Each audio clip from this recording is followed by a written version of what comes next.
रात का पहर था। ठंडी हवा चल रही थी। पुरानी हवेली खड़ी थी, अंधेरी और खाली। कहते हैं यहां आत्माएं रहती हैं। अंदर धूल और सन्नाटा था। टूटी हुई खिड़कियों से हवा सीटी बजा रही थी। दीवारों पर अजीबोगरीब साए नाच रहे थे। ये जगह भूली हुई लग रही थी, लेकिन आज रात ये रहस्य और खतरे का अड्डा बनने वाली थी। चार दोस्त अमित, रिया, राहुल और नेहा एक पुरानी और सुनसान हवेली की ओर बढ़ रहे थे। उनके हाथों में टॉर्च की रोशनी थी, जो अंधेरे को चीरती हुई आगे बढ़ रही थी। हवेली के सामने खड़े थे। हवेली की खिड़कियां टूटी हुई थीं और दरवाजे पर जंग लगा हुआ था। उनके चेहरों पर डर और उत्साह साफ दिख रहा था।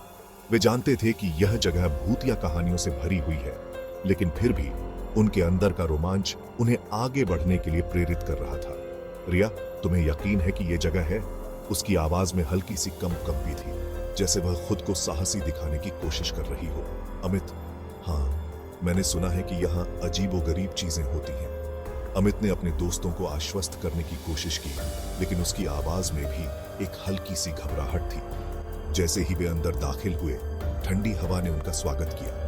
हवेली के अंदर का माहौल और भी डरावना था। दीवारों पर जाले लगे हुए थे और फर्श पर धूल की मोटी परत जमी हुई थी। फर्श पर कांच के टुकड़े चमक रहे थे। ऐसा लग रहा था जैसे किसी ने हाल ही में यहाँ कुछ तोड़ा हो। एक अजीब सी आवाज आई, जैसे कोई फुसफुसा रहा हो। आवाज इतनी धीमी थी कि उसे सुनने के लिए सबको ध्यान लगाना पड़ा। चारों दोस्त एक दूसरे को देखने लगे। डर के मारे उनकी सांसें तेज हो गई। राहुल ने धीरे से कहा, क्या तुमने भी सुना? नेहा ने सिर हिलाते हुए कहा, हाँ, यह आवाज कहां से आ रही है? सबने अपने चारों ओर देखा, लेकिन अंधेरे में कुछ भी साफ नहीं दिख रहा था। हवेली की दीवारों से टकराकर आवाजें और भी डरावनी लग रही थीं। वे समझ नहीं पा रहे थे कि आगे बढ़ें या वापस लौट जाएं, लेकिन उनके अंदर का जिज्ञासा उन्हें रुकने नहीं दे रही थी। वे धीरे धीरे आगे बढ़ने लगे। हर कदम के साथ उनके दिल की धड़कनें तेज हो रही थीं। हवेली के अंदर का हर कोना उन्हें और भी रहस्यमयी लग रहा था। अचानक एक दरवाजा जोर से बंद हुआ और सब चौंक गए। अब उनके पास कोई रास्ता नहीं था, सिवाय इसके कि वे इस रहस्य को सुलझाएं। यह सिर्फ हवा होगी, राहुल ने कहा, अपनी आवाज में डर छुपाते हुए। वे आगे बढ़े। उनके कदम गूंज रहे थे। हर कमरे में एक नया खौफ छुपा हुआ था। एक कमरे में जंग लगे औजार पड़े थे। एक स्ट्रेचर बीच में रखा था, मानो किसी मरीज का इंतजार कर रहा हो। दीवारों पर अजीबोगरीब निशान बने हुए थे। ये जगह एक भयानक रहस्य छुपाए हुए थी। अचानक एक खिड़की टूटने की आवाज आई। चारों दोस्त चौंक गए। उनके दिल तेजी से धड़कने लगे। अमित, कौन है वहां? कोई जवाब नहीं आया, सिवाय एक और खिड़की टूटने की आवाज के। वे उस आवाज की तरफ भागे। उनके हाथों में पकड़ी टॉर्च की रोशनी इधर उधर भाग रही थी, और तभी उन्होंने उसे देखा। एक लंबा पतला साया एक कोने में गायब हो रहा था। उनके पीछे एक दरवाजा जोर से बंद हो गया। हमें यहां से जाना चाहिए, नेहा चिल्लाई। उसकी आवाज डर से भर गई थी। वे जिस रास्ते से आए थे वापस भागे। उनके दिल दौड़ रहे थे, लेकिन रास्ता बंद था। अब क्या होगा? राहुल ने पूछा। उसकी आवाज घबराहट से भरी हुई थी। वे फंस चुके थे उस अंधेरी और भयानक जगह में, उस अज्ञात खतरे के साथ। घंटों तक वे भटकते रहे, उस भूतिया हवेली में रास्ता खोजते रहे। हर आहट, हर साया उन्हें डरा रहा था। हमें यहां से कभी नहीं निकल पाएंगे, रिया फुसफुसाई। उसकी आवाज निराशा से भरी हुई थी। उन्हें एहसास हुआ कि वे अकेले नहीं हैं। कोई उन्हें देख रहा था, उनका पीछा कर रहा था। तभी उन्हें एक रोशनी दिखाई दी। एक छोटी सी खिड़की से रोशनी आ रही थी। अमित, देखो, अमित ने कहा। उसकी आवाज में थोड़ी उम्मीद थी। वे खिड़की तक पहुंचे। अमित सावधानी से अंदर घुसा। बाकी लोग उसका इंतजार करने लगे। कुछ देर बाद अमित वापस आया। उसके चेहरे पर एक अजीब सी मुस्कान थी। अमित, मैंने रास्ता ढूंढ लिया है, उसने कहा। वो उन्हें एक अंधेरे गलियारे में ले गया।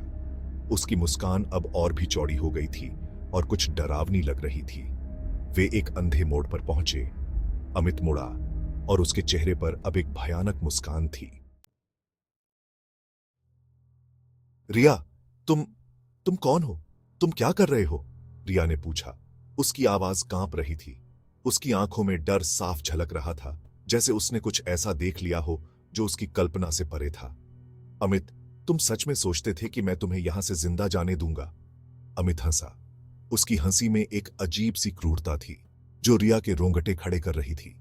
उसकी परछाई दीवार पर नाच रही थी, एक भयानक राक्षस का रूप ले रही थी। रिया ने अपने चारों ओर देखा, लेकिन उसे कोई रास्ता नहीं दिखा। वह फंस चुकी थी। अमित की आंखें एक भयानक रोशनी से चमकने लगीं और उसकी आवाज गहरी और विकृत हो गई। रिया ने महसूस किया कि वह अब उस अमित को नहीं देख रही थी जिसे वह जानती थी, बल्कि किसी और को, किसी भयानक शक्ति को। अमित, मैं यहां फंसा हुआ हूं और अब तुम भी हो। अमित की आवाज गूंज उठी, जो अब उसकी नहीं लग रही थी। उसकी आवाज में एक अजीब सी गूंज थी, जैसे वह किसी गहरे कुएं से आ रही हो। रिया ने अपने दिल की धड़कन को तेज होते हुए महसूस किया। वह जानती थी कि उसे कुछ करना होगा, लेकिन क्या? उसकी आंखों में आंसू आ गए और उसने अपने आप को संभालने की कोशिश की। कृपया मुझे जाने दो, उसने धीरे से कहा। उसकी आवाज में एक विनती थी। लेकिन अमित की हंसी और भी जोर से गूंज उठी और उसने कहा, यहां से कोई नहीं जा सकता। रिया ने अपने चारों ओर देखा, लेकिन उसे कोई रास्ता नहीं दिखा। वह फंस चुकी थी और उसे समझ नहीं आ रहा था कि अब क्या करना है। उसकी आंखों में डर साफ झलक रहा था, जैसे उसने कुछ ऐसा देख लिया हो जो उसकी कल्पना से परे था। उसकी सांसें तेज हो गई और उसने अपने आप को संभालने की कोशिश की। कृपया मुझे जाने दो, उसने धीरे से कहा। उसकी आवाज में एक विनती थी, लेकिन अमित की हंसी और भी जोर से गूंज उठी और उसने कहा, यहां से कोई नहीं जा सकता। रिया, राहुल और नेहा पीछे हटे, डर के मारे चीख पड़े। उनकी आंखों में भय साफ झलक रहा था, जैसे उन्होंने कुछ ऐसा देखा हो जो उनकी कल्पना से परे था।